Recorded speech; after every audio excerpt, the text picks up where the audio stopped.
क्या आप हरदम थकान महसूस करते हैं? क्या आपकी सांस जल्दी जल्दी फूलने लगती है? क्या सीढ़ियां चढ़ने वक्त सांस उखड़ने लगती है? तो हो जाइए अलर्ट, सांस की बीमारी सेहत पर पड़ सकती है भारी। तो चलिए सबसे पहले डॉक्टर साहब से जान लेते हैं कि आखिर क्यों कुछ लोगों की सांस ज्यादा फूलती है। तो डॉक्टर साहब, ये बीमारी कैसे बन जाती है, क्या वजह होती है इसकी? देखिए, सांस का कनेक्शन जो है दो ऑर्गन्स के साथ मुख्य रूप से है। एक तो फेफड़े हैं हमारे डेफिनेटली, और हार्ट के साथ भी इसका कनेक्शन है। तो क्यों सांस फूलता है? दोनों ही तरफ अगर कोई खराबी होगी तो दोनों कारण से जो है सांस फूल सकता है। या तो गले में और चेस्ट में कंजेशन हो, यानी कि कफ का प्रकोप जिसको हम आयुर्वेद में कहते हैं। यदि म्यूकस बलगम आपके फेफड़े के अंदर भरा हुआ है, या किसी प्रकार का ऑब्स्ट्रक्शन वहाँ हो गया है, आपकी जो श्वास नली है या जो अंदर फेफड़े के अंदर जो छोटी छोटी वहाँ पॉकेट्स बनी हुई है उसमें कफ जाके जम गया है, तो आपका जो फेफड़ा है, लंग्स एक्सपेंड नहीं होंगे, कॉन्ट्रैक्ट नहीं होंगे प्रॉपरली, तो सांस आपको खिंच करके आएगा। या किसी प्रकार का इन्फेक्शन वहाँ हो गया है, लंग में इन्फेक्शन हो गया, उसकी वजह से भी हो सकता है। या हम कहें कि आपके फेफड़े में जो है कमजोरी आ गई है, उसमें जो शक्ति है किसी प्रकार की, उसमें जो एक अपनी ताकत है वो कम हो गई है। कमजोरी के कारण भी हो सकता है, मोटापे के कारण भी जो है वजन सांस फूलता है लोगों का। कई बार आपने देखा होगा कि जो मोटे लोग हैं वो थोड़ा सा चलते हैं तो सांस फूलता है उनका। या दूसरा, हमने हार्ट की बात की, हार्ट आपका कमजोर है, उसमें किसी प्रकार से जो है पंपिंग उसकी कैपेसिटी कम है, कोई विकार आपके अंदर है, हार्ट की कोई डिजीज है, उसके कारण भी हो सकता है। और बहुत ऊंचाई पर यदि आप कभी हैं, कभी आपने देखा होगा अगर बहुत ऊंचाई पर जाएं, हाई अल्टीट्यूड पर अगर आप हैं, तो वहाँ ऑक्सीजन की कमी होती है। एक कॉलर हमारे साथ जुड़ गए हैं, राकेश है मुरादाबाद से। क्या जानना चाहते हैं राकेश आप? हाँ जी मैम, मैं बताना चाहूँगा, मुझे काफी दिन से खांसी हो रही है। अच्छा जी, खांसी जो है तो सूखी होती है, बलगम वाली होती है? हाँ जी, बलगम वाली खांसी है और उसमें काफी प्रॉब्लम हो रही है मुझे। अच्छा, सांस भी फूलता है क्या? हाँ जी, सांस की भी प्रॉब्लम होती है साथ ही साथ। अच्छा, इसका मतलब देखिए, बलगम बन रहा है, बलगम अंदर चिपक जाता है, कई बार फेफड़ों में फंस जाता है, गले में भी फंस जाता है, तो वो बलगम निकलता रहता है, लेकिन और बन रहा है बलगम। और बलगम क्यों बनता है? नंबर एक, कहीं खान पान में गड़बड़ हो सकती है। अगर हम आपको समझाएं आयुर्वेदिक दृष्टि से कि अगर कफ वर्धक भोजन शायद आप खा रहे हो, दूध से बनी चीजें खा रहे हैं, मिठाई खा रहे हैं, तली चीजें खा रहे हैं, तो भी आपको शरीर में, आपके फेफड़ों में कफ ज्यादा बनेगा। कभी कभार मैंने ये भी देखा है कि जिन लोगों का पाचन कमजोर होता है उनको भी बलगम ज्यादा बनता है, जिसको हम आम कह देते हैं आयुर्वेद के अंदर, कि अगर खाना ठीक से नहीं पचाए तो आम बनेगा, और वो आम सीधा जाकर के आपके रेस्पिरेटरी सिस्टम में जाकर के वहाँ एक रोग पैदा कर सकता है। या एक होता है, आम तौर पर डॉक्टर के पास जाएंगे, कहें जी आपको इन्फेक्शन हो गया है। तो इन्फेक्शन का क्या मतलब है कि आपके फेफड़ों की इम्यूनिटी कमजोर हो गई है, वो जो कफ बलगम वहाँ बन रहा है उसको न्यूट्रलाइज करने में वो सक्षम नहीं है, उसको बैलेंस करने में सक्षम नहीं है।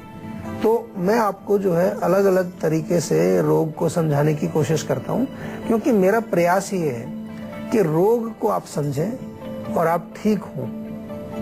अब बात करते हैं इसका उपचार क्या करें। अगर कफ है, हर दृष्टि से कफ की तरफ हमारी जो है एक उंगली जा रही है, संकेत जा रहा है कि कफ की वृद्धि हुई है, तो सौंठ, काली मिर्च, पिपली बहुत अच्छा काम करते हैं। तीनों चीजें जो है बराबर बराबर मात्रा में, सौंठ, काली मिर्च, पिपली, इनका बराबर बराबर चूर्ण लेकर के मिक्सचर बना लें। ये जो मिश्रण बनता है इनका, इस मिक्सचर में से एक एक चम्मच सुबह शाम गुनगुने पानी से या शहद में मिला करके आप चाट लीजिए, तो आपको बहुत फर्क पड़ेगा। लेकिन आपको ये जरूर ध्यान रखना है कि ठंडी चीजें नहीं खानी है, तली चीजें नहीं खानी है, मिठाइयाँ नहीं खानी, ताकि और ज्यादा कफ ना बने। एक कॉलर हमारे साथ जुड़ गए हैं, अजय है मेवाड़ से। क्या जानना चाहते हैं अजय आप? नमस्कार डॉक्टर साहब। नमस्कार जी। डॉक्टर साहब, मैं प्रिपरेशन कर रहा हूँ आर्मी की और फौज की जी। तो इसके लिए मैं मॉर्निंग में सुबह जाता हूँ दौड़ लगाने के लिए जी। पे, तो मैं मुश्किल से एक किलोमीटर दौड़ने पे ही मैं थक जाता हूँ काफी। अच्छा, सांस फूलने लग जाती है मेरी। जी। तो आपने कुछ खून की जांच वगैरह कराई है? ठीक है, वो सब कुछ नॉर्मल है, ठीक ठाक है। सब नॉर्मल है तो अच्छी बात है, क्योंकि कभी कभार अगर हीमोग्लोबिन कम होगा तो आपको थोड़ा ज्यादा आप एक्सर्शन नहीं कर पाते। अब दूसरी चीज है, आर्मी में जा रहे हैं, बहुत अच्छी बात है और हम आपको शुभकामनाएं देते हैं और आपको हम स्वस्थ करने के लिए एक बड़े अच्छे नुस्खा भी आपको बताते हैं। आपको 5 चीजें लेनी है। 9 किशमिश लीजिए, 7 बादाम ले लीजिए, 5 खजूर ले लीजिए, 3 काजू ले लीजिए, 1 अखरोट ले लीजिए। रात को सबको भिगो दीजिए, सुबह बादाम का छिलका उतारो, सबका पेस्ट बना लो, 1 गिलास दूध में डाल करके उबाल लो अच्छी तरह से। ये आपका फर्स्ट क्लास एनर्जी ड्रिंक बन गया। रोज पी लीजिए, लगभग 1 महीना पियेंगे, ताकत आएगी। अभी आप 1 किलोमीटर में थक रहे हैं तो 5 किलोमीटर में भी आप नहीं थकेंगे और भी ज्यादा आगे जाएंगे।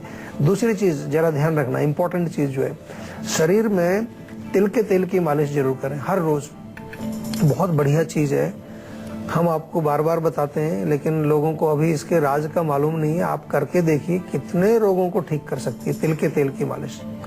मांसपेशियों में शक्ति आएगी, आपके जो है नर्वस सिस्टम में शक्ति आएगी, टॉक्सिन्स बाहर निकलेंगे, बहुत सारे फायदे हैं। आपको ये जो है एक बहुत अच्छा मैंने चीज बताई। इसके अलावा आप चाहें तो हमारे यहाँ से अश्वगंधा टैबलेट्स मंगा लीजिए। अश्वगंधा और आयुर शक्ति दोनों बहुत अच्छी टैबलेट्स हैं।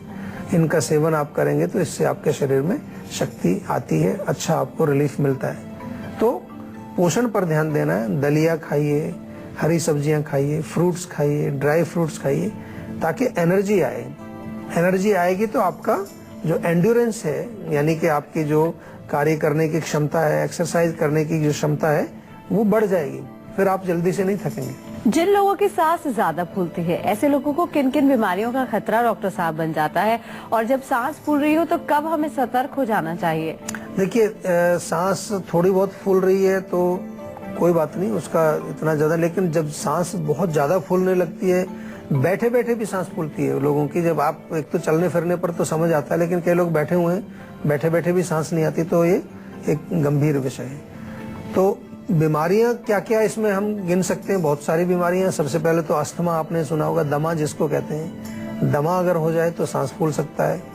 इसके अतिरिक्त जो है लंग्स में आपके कुछ ड्राइनेस पैदा हो जाएगा, लंग्स हार्ड हो जाते हैं आपके, फाइब्रोसिस कह देते हैं उसको, कि लंग्स आपके बहुत सख्त हो गए, इलास्टिसिटी खत्म हो गई है, या लंग्स के अंदर जो है कुछ बलगम सूख जाता है अंदर ही, कैल्सीफाइड लंग उसको बोलते हैं।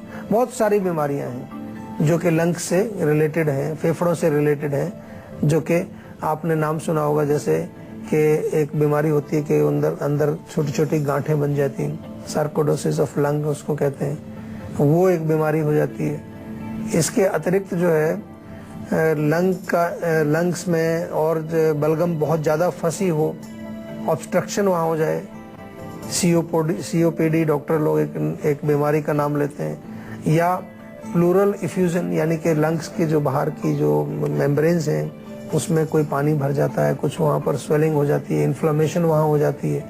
तो बहुत सारी बीमारियां हैं। बीमारी अच्छी खासी बीमारियां हैं, मजबूत बीमारियां हैं, छोटी मोटी नहीं है।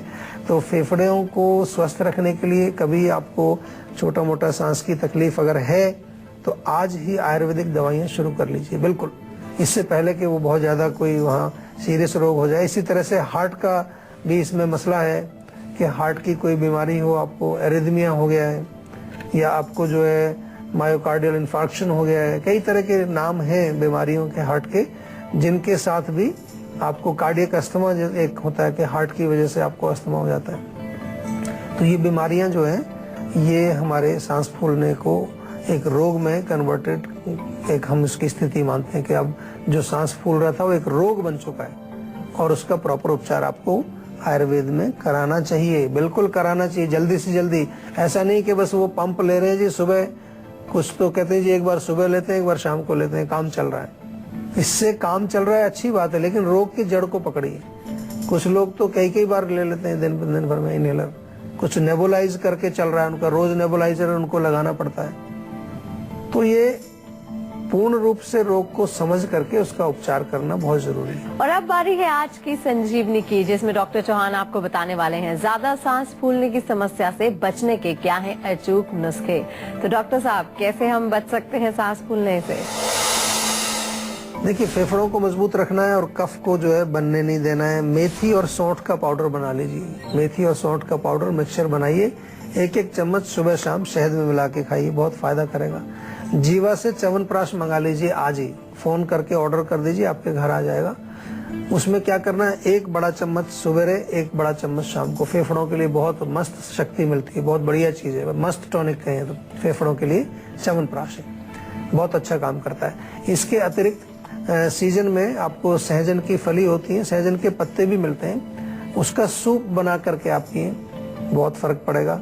लहसुन ले लें, 2-3 उसकी कली लें, छिलका उतारें, छोटा छोटा काट के 1 गिलास दूध में उबाल करके अच्छी तरह से लहसुन वाला दूध आप पिए, ये उससे भी फर्क पड़ेगा।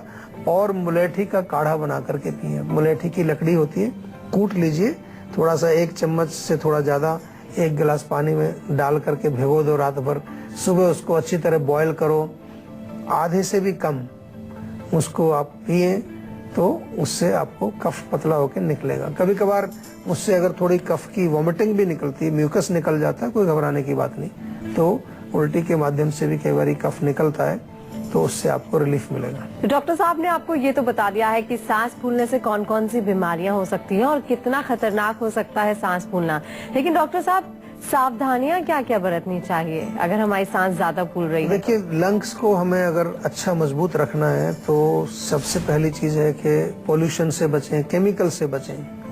पोल्यूशन अंदर जब जाएगा तो लंग्स को मजबूत करेगा। कोई भी चीज हम नाक के माध्यम से, जो सांस के माध्यम से अंदर जा रही है, वो हमारे फेफड़ों तक पहुंचती है। ये तो रही पोल्यूशन से बचने की बात। मैं तो देखता हूँ कि कई लोगों को सांस की प्रॉब्लम है, वो स्मोकिंग करते हैं, छोड़ते नहीं है, कहते जी क्या करें, इसके बिना मोशन नहीं होता है। पता नहीं कहाँ से नए नए बहाने बना के आते हैं कि जी ये नहीं होता है, इससे वो नहीं होता है।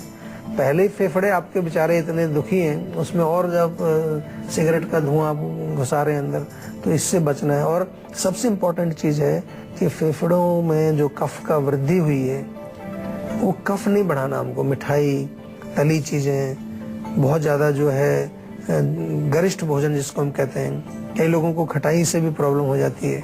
ज्यादा खटाई खाएं तो एकदम से उनको खांसी उठने लगेगी, सांस फूलने लगेगा, या कोई और भी चीज जो आपको सूट नहीं करती, तो उससे थोड़ा सा आपको दूर रहना है। अगर आप भी हेल्थ से जुड़ी अपनी प्रॉब्लम्स का सोल्यूशन पाना चाहते हैं तो आप इस नंबर पे कॉल करके 0129400404 पर अपना फोन नंबर जल्द से जल्द रजिस्टर करवा सकते हैं। उसके बाद डॉक्टर चौहान के पैनल के डॉक्टर आपको खुद फोन करके हेल्थ प्रॉब्लम्स को सुनेंगे, समझेंगे और सोल्यूशन देंगे। फिलहाल यहाँ पर वक्त हो गया एक छोटे से ब्रेक का। ब्रेक के बाद बारी है संजीवनी टिप्स की, जिसमें जानेंगे क्या हो टीनेजर्स की डाइट, इसलिए आप कहीं मत जाइएगा, देखते रहिए अपना मन पसंदीदा हेल्थ शो संजीवनी। देखिए, टीनेज एक ऐसी उम्र है कि उस समय हमारे जीवन में बहुत कुछ हो रहा होता है, हर लेवल पर कुछ न कुछ चल रहा होता है। हमें करियर बनाना है, हमें जो है शरीर में कुछ फिजिकल एक्टिविटीज बहुत ज्यादा होती हैं, कुछ लोग स्पोर्ट्स कर रहे होते हैं, एक्सरसाइज होती है, तो हर तरह से एनर्जी बहुत चाहिए होती है। ये वो आपका टाइम है जीवन का कि इस समय एनर्जी अगर कम पड़ी आपकी तो आप पीछे रह जाएंगे। लेकिन आपसे मेरा निवेदन है, मैं देखता क्या हूँ कि टीनेजर्स आजकल क्या खाते हैं, जंक फूड खाते हैं। बड़ा उल्टा है, जहां उनको एनर्जी चाहिए वहां वो नॉन एनर्जी वाला फूड खा रहे हैं, जिसमें एनर्जी है ही नहीं। तो फिर डेफिनेटली आपकी गाड़ी तो स्लो चलेगी, फिर आप बहुत तेजी से नहीं बढ़ पाएंगे जिंदगी में। इसलिए भोजन बहुत इंपॉर्टेंट है। भोजन में पौष्टिक भोजन आपको खाना चाहिए, हमेशा ध्यान रखें। एनर्जी आपको जिस भोजन से मिले वो खाना चाहिए, जैसे कि आप जो है पनीर खाइए, आप सोयाबीन की बड़ियां खाइए, आप जो है टोफू मिलता है टोफू खाइए, ये चीजें मिलती हैं आसानी से, इनका सेवन करिए। किसी भी रूप में आप कुछ रेसिपीज बनाइए, टेस्टी चीजें बनाइए, तो सेवन करिए उसका। ड्राई फ्रूट्स बहुत अच्छे हैं, खजूर है, बादाम है, किशमिश है, अखरोट है, काजू है। ड्राई फ्रूट्स को किसी भी रूप में आप सेवन करें। जहां तक भोजन की बात करें तो उसमें भी आपको जो है मल्टीग्रेन चीजें आजकल मिलती हैं, मल्टीग्रेन ब्रेड मिलती है, मल्टीग्रेन दलिया मिलता है, नहीं तो आप घर में मिला लीजिए। अनाज घर में होते हैं, कोई बड़ी चीज नहीं है कि आपको बाहर से ही लेना है। दलिया खाइए, आप जो है स्प्राउट्स खाइए, मूंग की दाल, काले चने का सूप बना करके पीजिए, ताकत की चीजें लेनी है। आजकल सीरियल्स भी मिलते हैं काफी अच्छे, उसमें कुछ न्यूट्रिशन भी होता है, उनका सेवन करिए। दूध और खजूर बहुत बढ़िया चीज है। रात को गरम गरम दूध पिए, 4-5 खजूर खाएं। गाजर का सीजन हो तो गाजर थोड़ा कद्दूकस करें, उसको दूध में पकाएं अच्छी तरह से, टाइट हो जाए, गाजर पाक जिसको कहते हैं, वो बहुत बढ़िया काम करता है। शहद बहुत अच्छा है, च्यवनप्राश खाइए। कृपा करके जो कुछ भोजन में न्यूट्रिशन जिसमें हो वो चीज का सेवन आप करिए। लेकिन होता उल्टा है, हम ये देखते हैं कि इस उम्र में ज्यादातर लोग जो है जंक फूड खा रहे होते हैं, और इसके साथ साथ सबसे जो है खतरनाक चीज जो हम करते हैं अपने शरीर को डिस्ट्रॉय करने के लिए, स्मोकिंग, तम्बाकू, अल्कोहल, ये सब टीनेजर में बहुत चलता है। इसको कहते हैं पार्टी है, एंजॉय कर रहे हैं। एंजॉय नहीं कर रहे हो, बर्बाद कर रहे हो अपने शरीर को। शरीर है तो एंजॉयमेंट रहेगा, शरीर में, बॉडी में, आपके जीवन में हमेशा एंजॉयमेंट रहेगा। अगर हेल्थ नहीं है तो कोई एंजॉयमेंट नहीं है। आप जो है मुरझा जाएंगे, जल्दी मुरझा जाएंगे, चेहरे पर चमक नहीं रहेगी, ग्लो नहीं रहेगा, शक्ति नहीं रहेगी। इसलिए अच्छा पौष्टिक भोजन खाइए। तो डॉक्टर साहब बहुत बहुत शुक्रिया हमारे दर्शकों को इतनी अच्छी जानकारी देने के लिए। Thank you. और इसी के साथ ही आज के लिए बस इतना ही। अगले एपिसोड में फिर आपके हेल्थ से जुड़ी किसी नई प्रॉब्लम पर डिस्कस करेंगे और उसका सोल्यूशन भी देंगे। अगर आपके पास हेल्थ से जुड़ी कोई भी प्रॉब्लम है तो आप हमारे नंबर 0129404040 पर अपना फोन नंबर जल्द से जल्द रजिस्टर करवा सकते हैं। आप हमें ईमेल भी कर सकते हैं। हमारा ईमेल आईडी है info@jiva.com। आप फेसबुक के जरिए भी हमसे जुड़ सकते हैं। हमारी फेसबुक आईडी है www.facebook.com/jiva ayurveda। तो इसी उम्मीद के साथ कि हमेशा सेहतमंद रहें, हमेशा फिट रहें, मुस्कुराते रहें। अगले एपिसोड में फिर होगी आपसे मुलाकात। तब तक के लिए हमें दीजिए इजाजत। नमस्कार।